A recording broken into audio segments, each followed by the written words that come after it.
Mbak Titi, 80-90% ini nggak lulus verifikasi awal. Biasanya problem apa yang bikin mereka nggak lulus verifikasi awal? Bisa dari partainya, bisa dari calegnya, bisa juga faktor KPU-nya. Kemarin itu memang ada dinamika terkait sistem pemilu. Ya. Mau buka, mau tutup.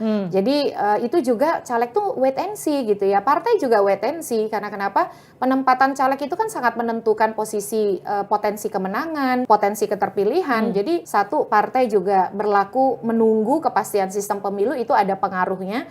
Tapi yang kedua tadi ya memang konsolidasi internalnya tidak solid, tidak profesional.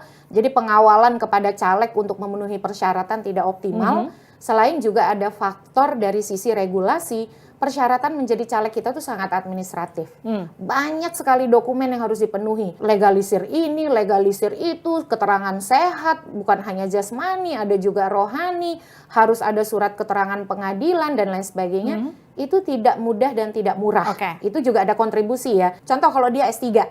Kalau dia S3, maka dia harus ada legalisir SMA, S1, S2, S3. Karena kan persyaratan minimal jadi caleg itu SMA. Jadi dia harus ada legalisirnya. Tiba-tiba S2-nya belum terlegalisir, berarti kan masih belum memenuhi syarat. Lalu kemudian yang unik nih, masa sih bisa KTP-nya itu tidak ada? Itu kan disebut oleh Pak Idam ya, di dalam beberapa pernyataan KTP-nya tidak ada, KTP elektroniknya gitu, tidak diunggah, kan harus semua diunggah lewat sipol.